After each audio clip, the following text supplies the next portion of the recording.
Good afternoon. Well, just as the 2012 General Assembly session became known for the war on women, the 2013 General Assembly session could easily be known as the war on voters.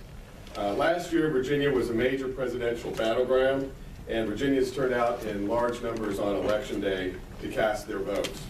Unfortunately, many localities in Virginia were ill-equipped to handle such a large number of voters, resulting in unacceptably long lines and wait times.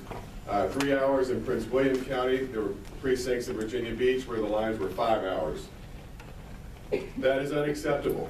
Long lines are just another form of voter disenfranchisement, and my Democratic colleagues and me came to Richmond prepared to address this problem. Republicans in Virginia are having a harder and harder time convincing people of their policies. So rather than change their politics, their solution is to make it harder and harder for people who disagree with them to vote.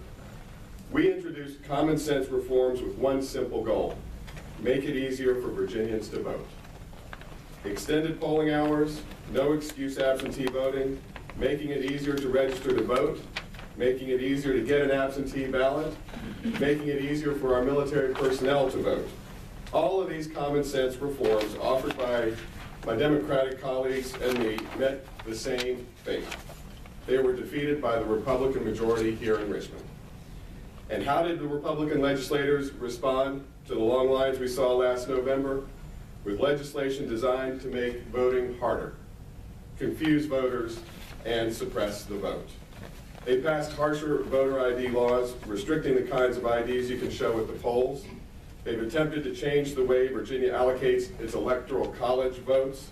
And of course, we all saw what extremes they were willing to go to redraw Virginia's Senate districts. The right to vote is fundamental in our democracy. My Democratic colleagues and me came to Richmond with legislation to encourage greater participation and to strengthen our democratic process. Instead, Republicans defeated our efforts and instead pushed an anti-voting agenda. It's wrong, and Virginia voters will not soon forget it.